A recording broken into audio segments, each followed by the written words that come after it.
Hindi porke magulang na tayo ay palagi tayong nasa tama. Minsan ay hindi rin naman masama na makinig tayo sa mga anak natin o mas bata sa atin. Ikaw ang kabarangay, paano mo na ipapakita na isa kang mabuting magulang? Dear Papa Dudut, hello sa inyo at sa mga kabarangay nating avid listener ng Barangay Love Stories. Tawagin niyo na lamang po ako sa pangalang Sanvi, 33 years old, taga Cainta Rizal at isang stay-at-home wife. Meron kaming dalawang anak ng Mr. Kong si Kenneth, isang 12 years old na lalaki at isang 6 months old na babae. Nagtatrabaho sa isang private company sa Pasig ang asawa ko samantalang ako naman ay nag-aalaga ng mga anak namin. Pero ngayong papalapit na ang Pasko, ang pinagkakabalahan ko ay ang pagko-customize ng mga pandekораsyong Christmas tree na gawa sa fuzzy wires. Nagsimula lang yon sa hobby hanggang sa naisipan ko na ring ibenta.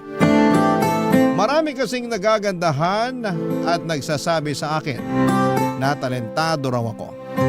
Kaya naman naging inspirasyon ko yon para inegosyo ang hobby ko. Bagay na nakakatulong namang pandagdag sa aming mga gastusin sa bahay. Mabuti na lamang dahil suportado ako ng mister ko kaya naman masayang masaya ko. Naisip ko na siguro ang pagkakaroon ng mabuting asawa at buong pamilya ang gantimpala ko matapos kong pagdaanan ang masalimuot na karanasan sa dati kong kinakasama na siyang tatay ng panganay ko.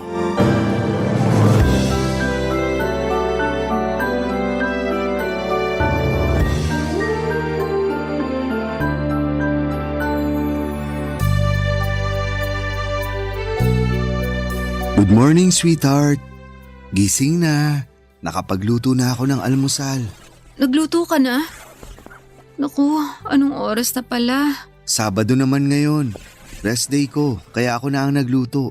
Buti naman, kasi hindi pala ako nagising sa alarm clock ko. Tapos nawala pa sa isip ko yung araw ngayon. Kaya nga, pero ayos lang. Buong linggo mo na rin kaming inaasikaso ng mga anak natin. Ako sa trabaho. Yung panganay natin pagpapasok sa school. Tapos may inaalagaan ka pang bunso natin. Wala yun. Masaya naman akong napagsisilbihan ko kayo ng mga bata bilang asawa at nanay sa bahay na to. Kahit nakakapagod, masayang-masaya ang puso ko. Pakiramdam ko, kumpleto ko. Maalagaan ko lang kayo na maayos. Pero wag mo rin kalimutan na dapat inaalagaan mo rin ang sarili mo. At ako rin. Gusto rin kitang alagaan kaya tuwing rest day ko, ako naman ang kikilos sa bahay natin para kahit paano makapagpahinga ka. Thank you, sweetheart. Walang anuman. Hindi mo alam kung gaano ako kaswerte sa'yo. Kasi simula nang dumating ka sa buhay namin ng anak ko, nagbago na talaga ang lahat. Paanong nagbago? Yun bang mas naramdaman ko yung halaga ko bilang babae, bilang nanay. Kasi lagi mo rin yung pinaparamdam sa akin. At hindi lang sa akin, kundi pati na rin sa anak ko nung ituring mo siya na parang nanggaling din sa'yo. Anak ko na rin ang anak mo, sweetheart. At mahal ko siya katulad ng pagmamahal ko sa anak nating babae. Tungkol naman dun sa turing ko sa'yo, syempre deserve mo yun. Kasi asawa kita. Mahalaga ka sa akin. Kasama na dun yung pangangailangan mo at nararamdaman mo. Kaya nga nasabi kong swerte ako kasi nakilala kita. Akala ko kasi noon, wala na magmamahal sa akin. Dahil lang may anak ka na sa una mong kinasama? Oo. At dahil na rin, nagkaroon ako ng toxic na kinasama. Lagi kasing sinasabi sa akin ng nanay ko na wala na raw magkakagusto sa akin nung nakipaghiwalay na ako sa tatay ng panganay ko. Diba nakwento ko naman sa'yo yun? Oo. At sobra naman ang nanay mo para sabihin sa'yo ang bagay na yun. Ewan ko ba? Sarili ko pa namang ina pero ang baba ng tingin sa akin. Alam mong hindi totoo yun. Para sa akin, kapantay kita. Salamat kasi minahal mo ko at tinatrato ng mabuti. Kaya nga pangako ko, gagawin ko ang lahat para maging mas maayos tong pamilya natin. At gagawin ko rin ang lahat para maging mabuting padre de pamilya. Itataguyod ko kayo ng mga anak natin hanggang sa uling hininga ko. Katulad nung sinumpaan ko sa altar nung pinakasalan kita. Oo, Naalala ko na iyak ka pa nga nun habang sinasabi yung vow mo. Sino ba namang hindi maiiyak? Napakasalan ko na yung babaeng mahal na mahal ko. Oh, ikaw masyado mo akong pinapakilig ngayong umaga. Hindi lang kita ngayong umaga pakikiligin, kundi araw-araw. Naku, ang mister ko talagang napakagwapo sa lahat. At ang misis kong bolera. Sinong bolera? Hindi ako bolera. Nagsasabi lang ako ng totoo. Alam ko naman yun. Binibiro lang kita. Pero tara na. Kasi baka lumamig na yung almusal natin. Nagluto pa naman ako ng paborito mong tapsilog. At sakto kumakalam na ang sikmura ko. Ano pang iniintay natin? Halika na para makapag-almusal na tayo. Tulog pa naman si baby kaya makakakain tayo ng tuloy-tuloy. Mga padudod, hindi lang ako swerte sa asawa kong si Kenneth kundi mapalad ako. Nagkakilala kami sa isang church service at nagkapalagayan ng loob. Pero bago yon, may dati na akong kinakasama na siyang tatay ng panganay kong lalaki. Sa kanya ko naranasan na pisikalin at abusuhin sa pamamagitan ng mga salita. Hindi ko siya magawang hiwalayan noon dahil tinanim ng nanay ko sa isipan ko na kasalanan ko kaya lagi nagagalit sa akin ang dati kong kinakasama. Pero sadyang mainitin talaga ang ulo niya at sinusulsulan ang nanay ko para kampihan siya. Ang hirap lalo na at wala akong trabaho noon at nakatira pa kami sa poder ng nanay ko. Noong nagkalakas ako ng loob na makipaghiwalay sa kanya ay humingi ako ng tulong sa tiyaheng kong nasa Binangonan, Rizal. Ipinasok niya ako ng trabaho sa kakilala niyang naghahanap ng tindera sa bakery habang siya naman ang tumitingin sa anak kong 3 taong gulang ng mga panahong yon. Hindi nagtagal, nakaipon ako para may taguyod ang anak ko kahit na mag-isa lamang ako. Tapos ay doon ko nabalitaan na inatake sa puso ang dati kong kinakasama at namatay.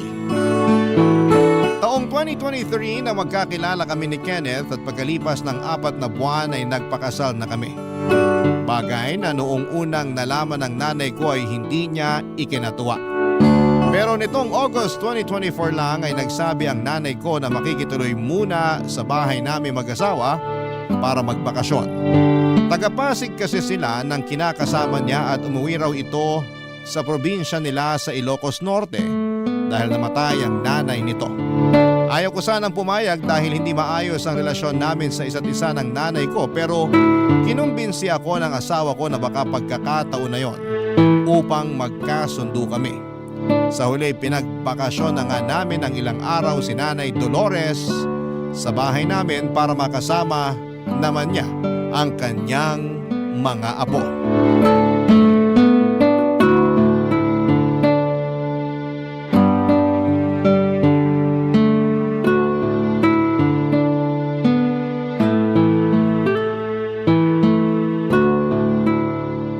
Wow!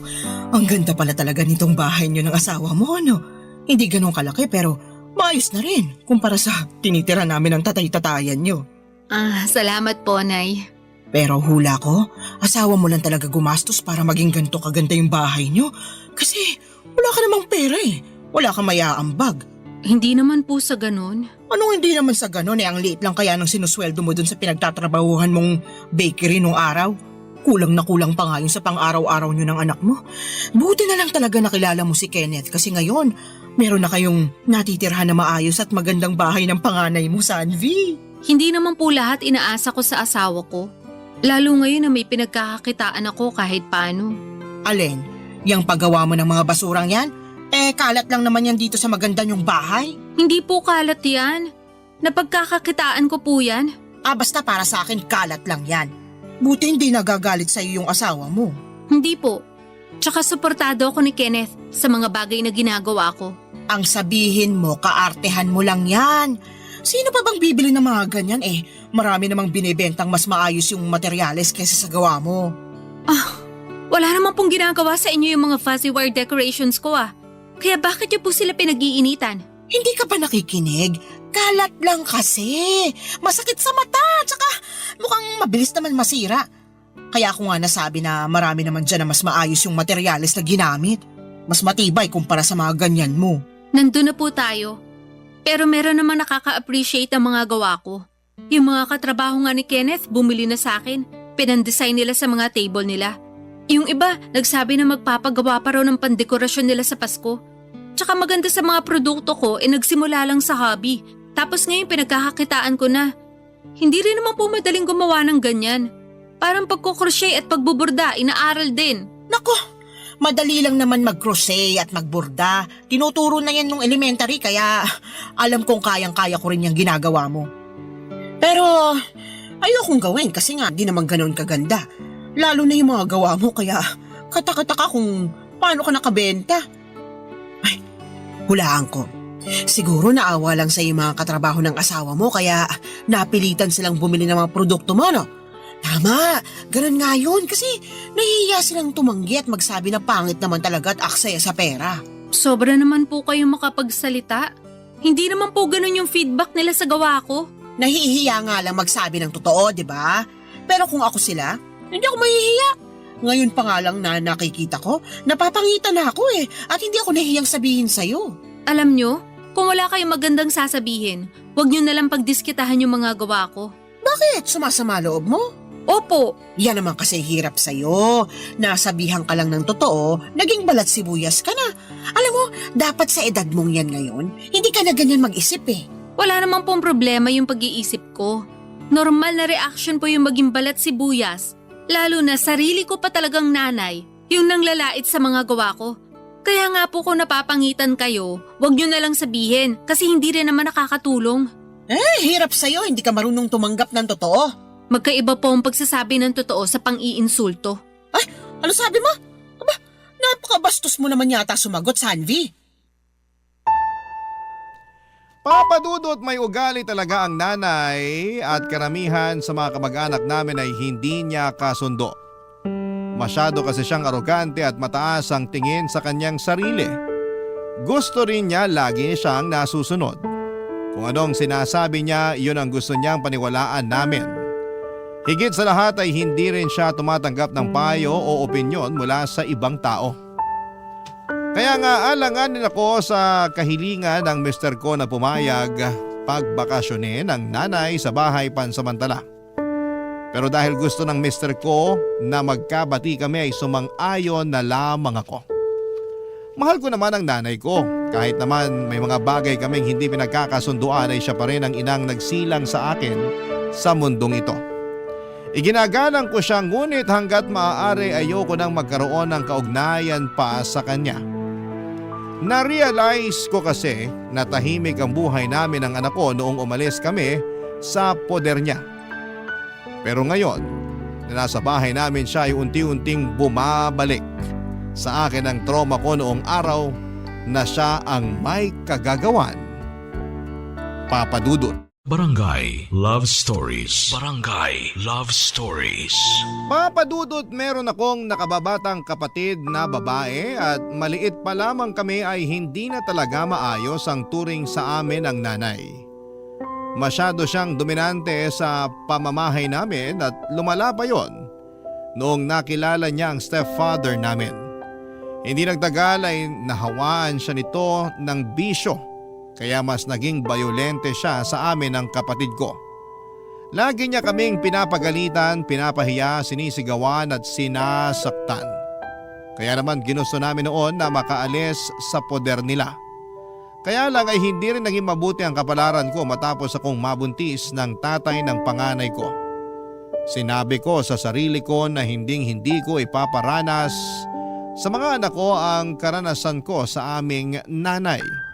Kasi ang mga magulang dapat ang pangunahing nagpoprotekta sa mga anak nila.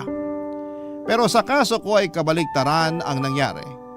Ilang beses ko noong tinanong ang Diyos kung bakit hindi kami mahal ng nanay namin pero wala naman akong nakuhang sagot.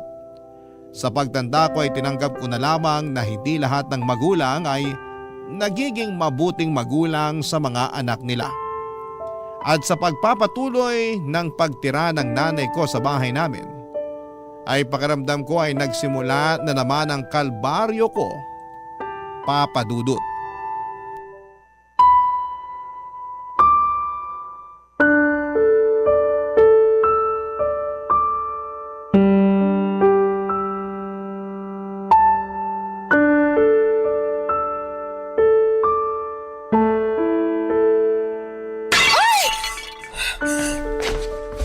Nay, ano pa nangyari? Tinatanong mo pa nakita mo nang nabasag tong vase, di ba? Hala, regalo po sa akin yan ng biyanan ko. Ano naman ngayon? Ayos lang yan mabasag kasi pangit naman. Anong ayos lang kasi pangit naman? Hindi ba kayo nakikinig? Regalo sa akin yan ng nanay ni Kenneth, tapos binasag nyo lang. Bakit mo ko pinagtataasan ng boses? Nanay mo ko, pinapaalala ko lang sa'yo. Hindi ko naman nakakalimutan yun, pero nakakainis yung ginawa nyo. Hindi ko naman sinasadyang mabasag yan eh. Nagpupunas lang naman ako ng mga figurine mo rito tapos dumulas yan sa kamay ko. Ayun, nabasag. Pero sabi ko nga, ayos lang kasi hindi naman maganda ang taste ng biyena mo sa mga vase. Hindi nga po ayos yan kasi mahalaga sa akin yung vase na yan. Mahirap po bang intindihin yun? Oo, para mag-react ka ng ganyan. Palibhasa wala kayong pagpapahalaga sa mga bagay na binibigay sa inyo eh. Kaya ganyan kayo magsalita. Anong wala? Mahalaga sa akin pag maganda at mamahalin yung isang bagay. Yun lang talaga ang mahalaga sa inyo?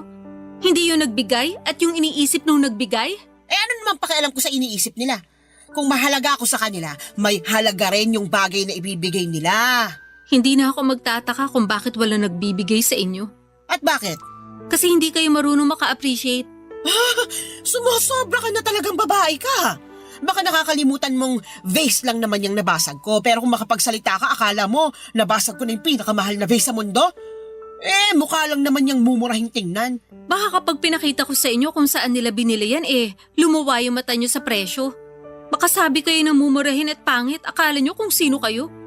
Siguro kung nagsorry na lang kayo nung nabasag nyo, baka mapatawad ko pa kayo. Kaso hindi Nagmalaki pa kayo at ang insulto ng regalo ng iba.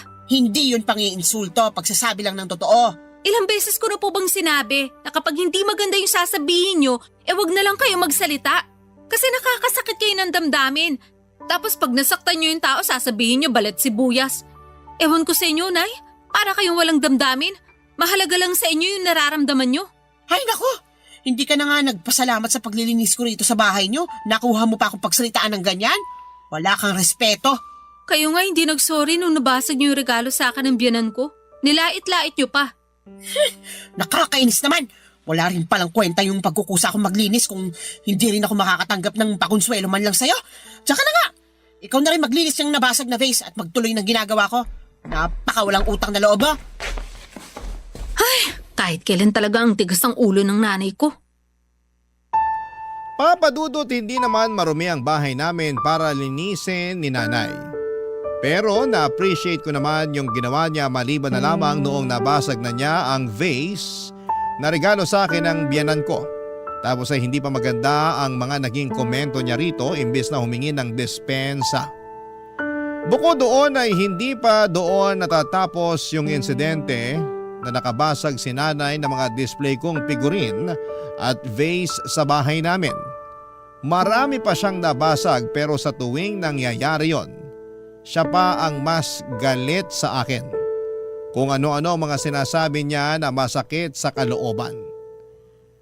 Magkahalong lungkot at frustration ang nararamdaman ko ng mga panahong yon dahil mahalaga sa akin ang mga gamit na nabasag o nasira niya. Tapos akala mo ay kung sino siyang may-ari ng bahay namin kung umasta. Hindi nga nagtagal ay nakahalata na si Kenneth sa pagiging frustrated ko. Kaya naman tinanong niya kung kumusta kami ng nanay ko. Doon ko sinabi sa kanya ang katotohanan na hindi kami nagiging mabuti at mukhang mali ang desisyon niyang pagbakasyonin sa bahay ang nanay ko.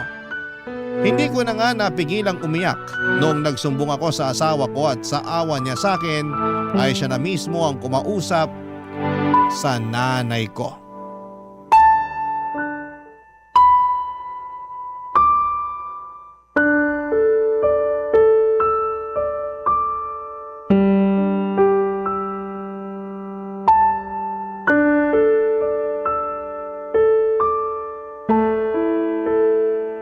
Nakausap ko na si nanay, sweetheart. Anong sabi niya? Nagsorry siya. Hindi naman daw niya sinasadya yung mga nabasag niyang display mo rito sa bahay. Pati na rin yung mga sinabi niya sa'yo. Mabuti pa sa'yo nagsorry siya. Pero sa akin hindi man lang niya nagawa yan. Baka naman nahihiya lang sa'yo yung nanay mo kaya ganun. Ewan ko, pero simula pagkabata, hindi na talaga maayos yung turing niya sa amin ng kapatid ko. Buti nga nakaalis na kami sa poder niya. Kaya lang ngayon nakasama natin siya sa bahay. Bumabalik yung trauma ko sa mga ginawa niya sa amin noon. Wala naman akong ibang gusto kundi maging maayos kayo ng nanay mo nung pumayag akong pagbakasyonin siya rito sa bahay natin. Alam ko naman na mabuti yung intensyon mo. Kaya pumayag na rin ako. Tsaka kahit na masama yung loob ko kay nanay, ayoko naman magalit sa kanya kasi magulang ko pa rin siya. Tsaka ang turo nga sa simbahan, mahalin natin ang mga magulang natin at matuto tayo magpatawad. At nakikita kong ginagawa mo naman ang lahat para maging maayos ang relasyon niyo ng nanay mo. Kaya nga kinausap ko na si nanay na sana subukan niyang pakisamahan ka ng maayos. Hindi ka naman iba sa kanya. Anak ka niya. Sa kanya ka galing. Oo, pero narealize ko na hindi lahat ng magulang ay nagiging mabuting magulang sa mga anak nila. Kasi tignan mo na lang si nanay sa amin ng kapatid ko. Yan yung bagay na sinabi ko noon sa sarili ko na hinding-hindi ko gagawin at ipaparanas sa mga anak natin. Gusto ko, palakihin sila sa pagmamahal at pag-aaruga ng isang mabuting ina. Kasi alam ko, hindi imposible yon dahil mababait ang mga magulang mo. Kaya nga mabait ka rin, nagmana ka sa kanila. Oo, hindi imposible yun. At pagtutulungan nating maging mabuting magulang sa mga anak natin, sweetheart. Salamat, sweetheart. Kasi lagi mo nalang pinagagaan yung loob ko. Salamat din kasi nandyan ka para maging katuwang ko. Oo naman, tinutupad ko lang ang pangako ko sa'yo nung kasal natin. Sana nagagawa kong maging mabuti at responsableng asawa at tatay sa mga anak natin. Oo naman. Higit pa sa inakala ko magagawa ng isang mabuti at responsableng asawa at tatay sa mga anak natin. Malungkot ka pa ba? Konti na lang. Gusto mo lumabas tayo ng mga bata? Saan naman tayo pupunta? May alam akong masarap na kainan na kabubukas lang dyan sa malapit na mall sa atin. Nakita ko sa Facebook, maraming dumagsa dun eh. Gusto ko kayong dali nila nanay. Isasama natin si nanay? Oo, para makapag-banding kayo. Sa tingin mo ayos lang yun? Oo naman. Di ba nga nagkausap na kami? Sinabi niya na gusto raw niyang bumawi sa'yo. Saka sa mga apo niya. Kaya naisip ko bigyan pa siya ng tsansa. Sige, kung yan nga yung sinabi mo. Handa naman akong isang tabi yung mga pinagtalunan namin nitong nakalipas. Salamat, sweetheart. Walang anuman. Basta, ang gusto ko lang ngayong araw mag-enjoy tayo sa labas. Oo naman. Tara na. Sabihan ko na rin si nanay. O sige, bihisan ko lang ang mga bata.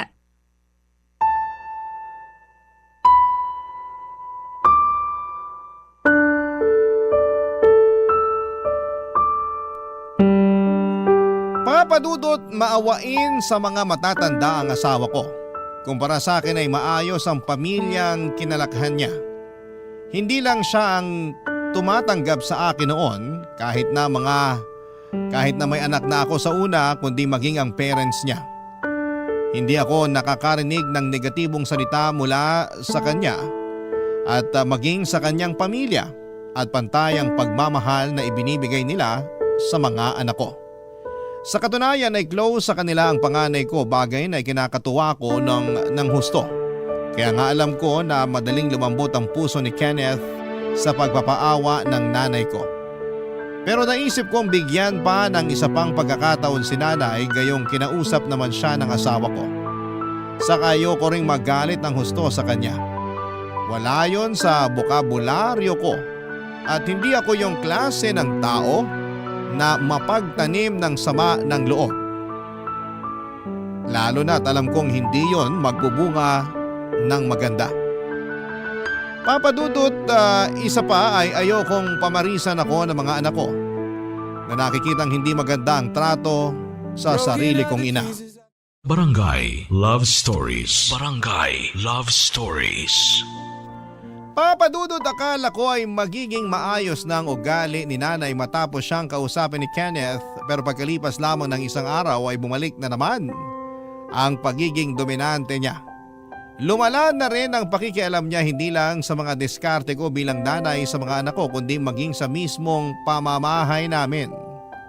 Marami siyang sinabi na ayaw niya ng ayos na mga gamit namin kasi malas daw. Mapaniwalain kasi siya. Masakit din daw sa mata ang kulay ng mga kurtina namin. Hindi raw ako masarap magluto. Buti raw at natsyatsaga ng asawa ko ang mga putahing hinahain ko. Hindi rin daw ako maayos maglaba at kung ano pa. Pakiramdam ko ay nasasakal na niya ako sa mismong pamamahay ko. Ako ang may-ari ng bahay pero siya ang nasusunod. Pag hindi mo naman pinagbibigyan ay nagtutungayaw siya at sumisigaw siya. Bagay na ayaw ko sanang masaksihan ng mga anak ko. Lahat na yata ng pagtitiis sa ugali ni nanay ay nagawa ko na pero noong isang beses na nakitaan ko ng pasa ang panganay ko sa braso at sumbong sa akin ng anak ko ay dahil daw sa pamamalo ng kanyang lola ay doon ako hindi nakapagtimpi. Agad kong kinumpronta ang nanay ko para pagsabihan siya, Papa Dudut.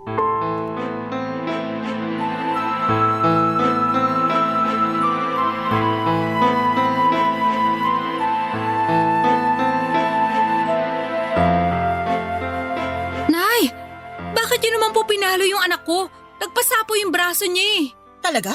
Sinabi ng anak mo na pinalo ko raw siya? Opo, hindi naman po magsisinungaling yung anak ko eh. Malay mo. Marunong na pala siyang magsinungaling at mag-imbento kaya kung ano-ano na lang yung sinusumbong niya sa'yo. Tapos ikaw, ewan ko ba naman sa'yo kasi naniniwala ka agad. Gusto niyo iharap ko sa inyo yung anak ko? Para magkaalaman na kung sino talaga nagsasabi ng totoo sa inyo? Hindi mo na kailangan gawin yon. Bibigyan mo pa ng trauma yung anak mo, anong klaseng ina ka? Kayo ang anong klase ng ina kasi sa ginagawa niyong yan, kayo ang nagbibigay ng trauma sa anak ko. Aba, nananahimik ako rito ah. Yang anak mo yung pasaway kaya pinagsabihan ko lang. Hindi pa rin nakinig kaya napalo ko na. Hirap kasi sa'yo. Masyado mong pinalaking sutil kaya napakatigas na ng ulo. Hindi totoo yan. Mabait ang anak ko. Akala mo lang yun. Pero hindi pa rin sapat na dahilan yon para saktan niyo siya. Tapos nagpasa pa yung braso ng bata. Ano na lang sasabihin ko kay Kenneth pag nagtanong? Sabihin mo nadapa kasi malikot. At tinuruan niyo pa talaga ako magsinungaling? Alam nga namang isumbong mo ko, nanay mo ko. Nanay ko nga kayo. Pero kahit kailan, hindi niyo naman kami tinuring na anak ng kapatid ko. Kaya nga hindi nakatakataka na hindi niya na kayo kinakausap. Pare-pareho lang kayong walang utang na loob ng kapatid mong yon. Kung ayaw niya akong kausapin, mas ayaw ko rin siyang makausap. Ang hirap kasi sa inyo hindi kayo marunong makisama. Hindi rin kayo marunong tumanggap ng pagkakamali niyo. Kaya nilalayuan kayo ng mga kamag-anak natin eh. Lalo na ng mga anak niyo. Maswerte nga kayo kasi pumayag ako magbakasyon kayo dito sa bahay. Umaasa kasi ako na magbabago pa rin kayo.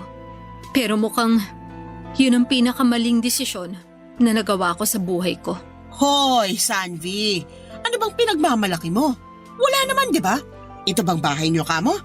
Sa asawa mo naman to, hindi naman sa'yo. Alam ko na sa'yong kumumbinsi sa'yo na pumayag na magbakasyon ako rito. Ibig sabihin, siya talaga yung may gusto at sapat na yun sa akin. Wala na akong pakialam kung pumayag ka man o hindi.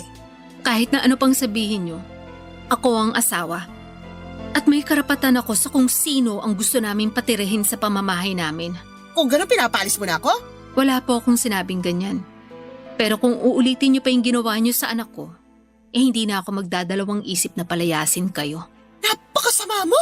Makakarating sa iba nating kamag-anak na plano mo akong paalisin sa bahay niyo. Di sabihin niyo, kilala naman nila kayong masama yung ugali. Kaya tignan na lang natin kung sinong paniwalaan at kampehan nila. Alam mo sana, hindi na lang kita pinanganak sa mundo kung sasagot-sagutin mo lang ako ng ganyan. Sana nga hindi niyo na lang ako pinanganak. O sana, hindi na lang kayo naging magulang namin. Bastos! Walang wada!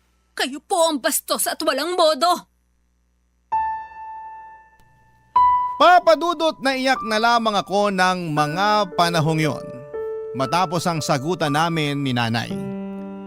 Hindi maaalis sa isipan ko ang mga masasakit din na salitang sinabi niya sa akin at damay na nga po doon pati ang mga anak ko. Bigla tuloy nagbalik ang alaala ng nakaraan noong mga panahong mga bata pa lamang kami ng kapatid ko at nasa poder pa nila kami ng stepfather ko. Unti-unti akong nagkaroon ng sama ng loob sa kanya. Galit at hinanakit at mas nadagdagan lamang yon dahil sa ginawa niya sa anak ko. Hindi nagtagal ay natuklasan ko na rin na hindi lang sinasaktan ni nanay ang panganay ko. Iniinsulto niya rin po ito at pinagsasabihan na anak sa labas. Hindi ko alam kung anong klaseng elemento ng kasamaan ang sumanib sa kanya para magawa ang ganong bagay sa sarili niyang apo. Pero isa lang ang sigurado, hindi ligtas ang mga anak ko hanggat kasama namin siya sa iisang bubong, Papa Dudut.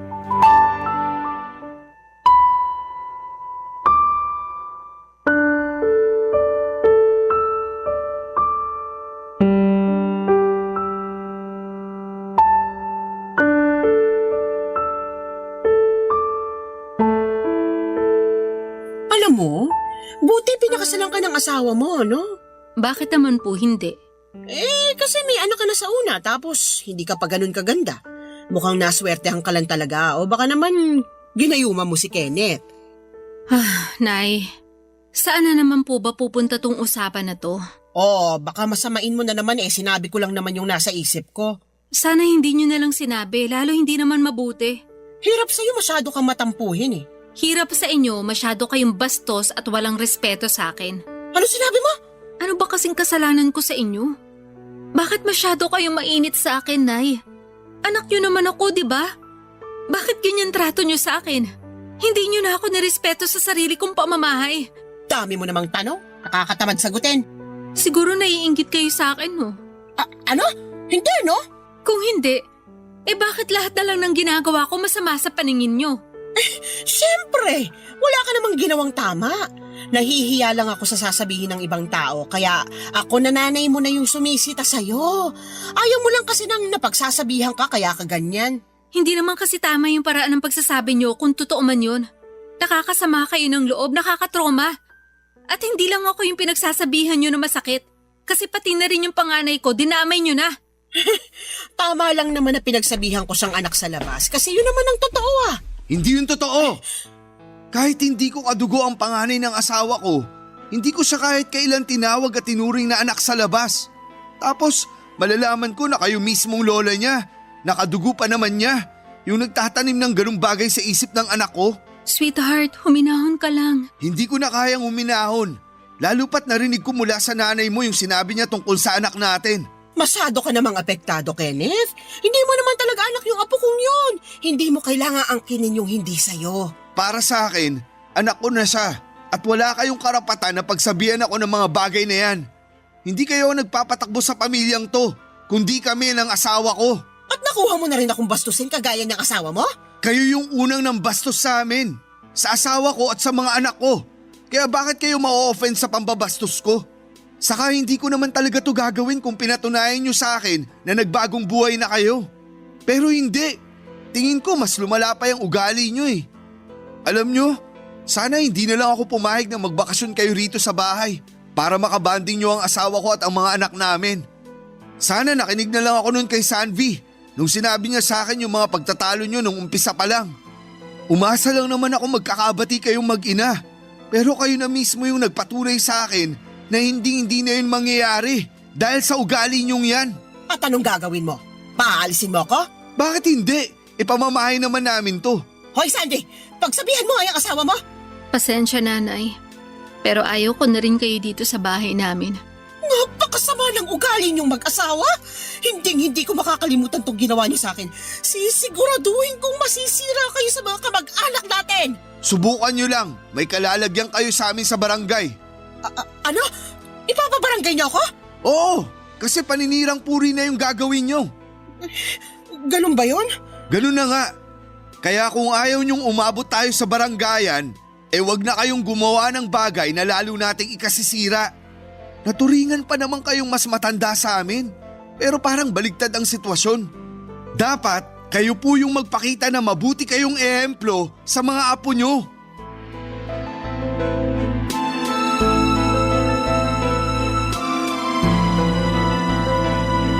Papa Dudut, wala na ako nasabi ng mga panahong yon. Hinayaan ko na lamang na maglitanya si Kenneth para malaman ng nanay ko na sumusobra na siya. Tiwala naman ako sa mister ko na sa kabila ng galit niya ay kaya pa rin niyang kontrolin ang mga sinasabi niya. Sa kaayos na rin na malaman ni nanay na seryoso kami at hindi kami natutuwa sa mga ginagawa niya.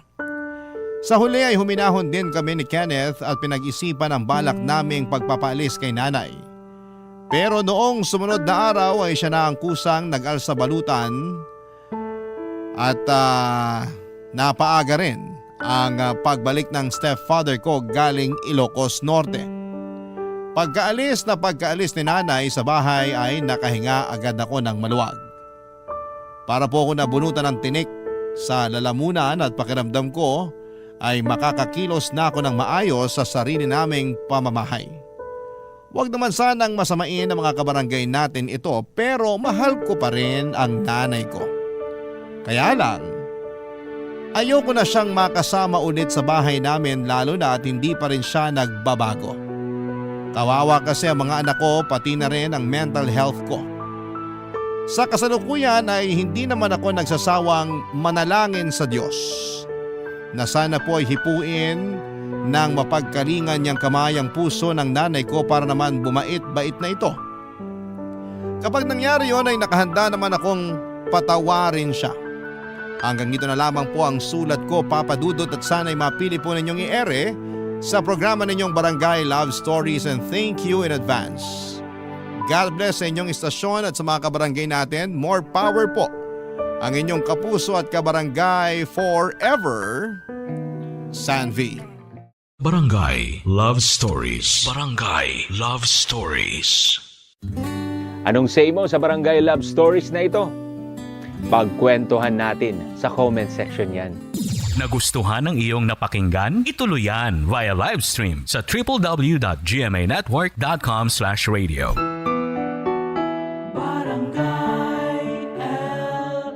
In Mega Manila, 97.1. Forever.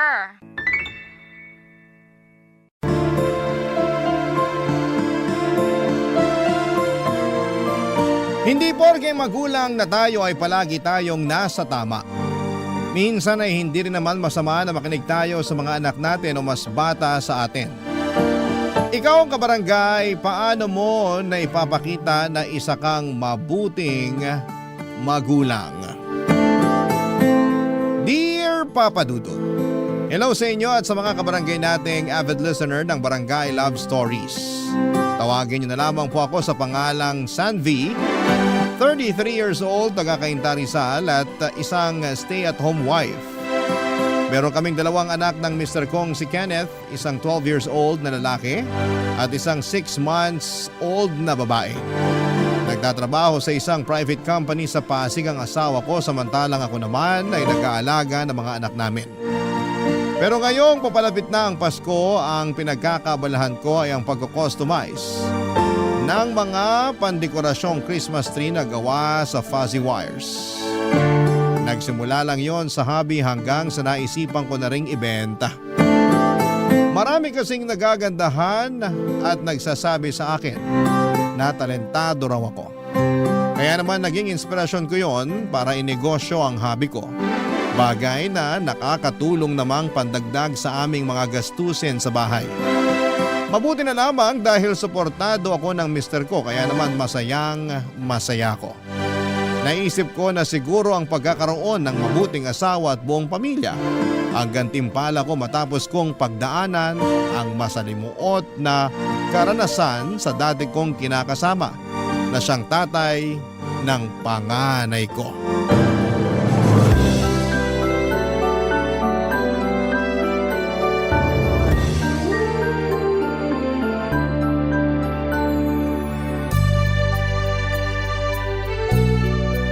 Good morning, sweetheart. Gising na. Nakapagluto na ako ng almusal. Nagluto ka na? Naku, anong oras na pala? Sabado naman ngayon. Rest day ko, kaya ako na ang nagluto. Buti naman, kasi hindi pala ako nagising sa alarm clock ko. Tapos nawala pa sa isip ko yung araw ngayon. Kaya nga, pero ayos lang. Buong linggo mo na rin kaming inaasikaso ng mga anak natin. Ako sa trabaho. Yung panganay natin pagpapasok sa school. Tapos may inaalagaan ka pang bunso natin. Wala yun. Masaya naman akong napagsisilbihan ko kayo ng mga bata bilang asawa at nanay sa bahay na to. Kahit nakakapagod, masayang-masaya ang puso ko. Pakiramdam ko, kumpleto ko. Maalagaan ko lang kayo na maayos. Pero wag mo rin kalimutan na dapat inaalagaan mo rin ang sarili mo. At ako rin, gusto rin kitang alagaan kaya tuwing rest day ko, ako naman ang kikilos sa bahay natin para kahit paano makapagpahinga ka. Thank you, sweetheart. Walang anuman. Hindi mo alam kung gaano ako kaswerte sa'yo. Kasi simula nang dumating ka sa buhay namin ng anak ko, nagbago na talaga ang lahat. Paanong nagbago? Yun bang mas naramdaman ko yung halaga ko bilang babae, bilang nanay. Kasi lagi mo rin yung pinaparamdam sa akin. At hindi lang sa akin, kundi pati na rin sa anak ko nung ituring mo siya na parang nanggaling din sa'yo. Anak ko na rin ang anak mo, sweetheart. At mahal ko siya katulad ng pagmamahal ko sa anak nating babae. Tungkol naman dun sa turing ko sa'yo, syempre deserve mo yun. Kasi asawa kita. Mahalaga ka sa akin. Kasama na dun yung pangangailangan mo at nararamdaman mo. Kaya nga nasabi kong swerte ako kasi nakilala kita. Akala ko kasi noon, wala na magmamahal sa akin. Dahil lang may anak ka na sa una mong kinasama? Oo. At dahil na rin, nagkaroon ako ng toxic na kinasama. Lagi kasing sinasabi sa akin ng nanay ko na wala na raw magkakagusto sa akin nung nakipaghiwalay na ako sa tatay ng panganay ko. Diba nakwento ko naman sa'yo yun? Oo. At sobra naman ang nanay mo para sabihin sa'yo ang bagay na yun. Ewan ko ba? Sarili ko pa namang ina pero ang baba ng tingin sa akin. Alam mong hindi totoo yun. Para sa akin, kapantay kita. Salamat kasi minahal mo ko at tinatrato ng mabuti. Kaya nga pangako ko, gagawin ko ang lahat para maging mas maayos tong pamilya natin. At gagawin ko rin ang lahat para maging mabuting padre de pamilya. Itataguyod ko kayo ng mga anak natin hanggang sa uling hininga ko. Katulad nung sinumpaan ko sa altar nung pinakasalan kita. Oo, naalala ko na iyak ka pa nga nun habang sinasabi yung vow mo. Sino ba namang hindi maiiyak? Napakasalan ko na yung babaeng mahal na mahal ko. Oh, ikaw masyado mo akong pinapakilig ngayong umaga. Hindi lang kita ngayong umaga pakikiligin, kundi araw-araw. Naku, ang mister ko talagang napakagwapo sa lahat. At ang misis kong bolera. Sinong bolera? Hindi ako bolera. Nagsasabi lang ako ng totoo. Alam ko naman yun. Binibiro lang kita. Pero tara na. Kasi baka lumamig na yung almusal natin. Nagluto pa naman ako ng paborito mong tapsilog. At sakto kumakalam na ang sikmura ko. Ano pang iniintay natin? Halika na para makapag-almusal na tayo. Tulog pa naman si baby kaya makakakain tayo ng tuloy-tuloy. Papadudod, hindi lang ako swerte sa asawa kong si Kenneth kundi mapalad ako. Nagkakilala kami sa isang church service at nagkapalagayan ng loob. Pero bago yon, may dati na akong kinakasama na siyang tatay ng panganay kong lalaki. Sa kanya ko naranasan na pisikalin at abusuhin sa pamamagitan ng mga salita. Hindi ko siya magawang hiwalayan noon dahil tinanim ng nanay ko sa isipan ko na kasalanan ko kaya lagi nagagalit sa akin ang dati kong kinakasama. Pero sadyang mainitin talaga ang ulo niya at sinusulsulan ang nanay ko para kampihan siya. Ang hirap lalo na at wala akong trabaho noon at nakatira pa kami sa poder ng nanay ko. Noong nagkalakas ako ng loob na makipaghiwalay sa kanya ay humingi ako ng tulong sa tiyaheng kong nasa Binangonan, Rizal.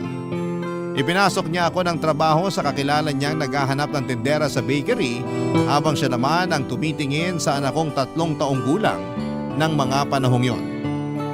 Hindi nagtagal, nakaipon ako para may taguyod ang anak ko kahit na mag-isa lamang ako. Tapos ay doon ko nabalitaan na inatake sa puso ang dati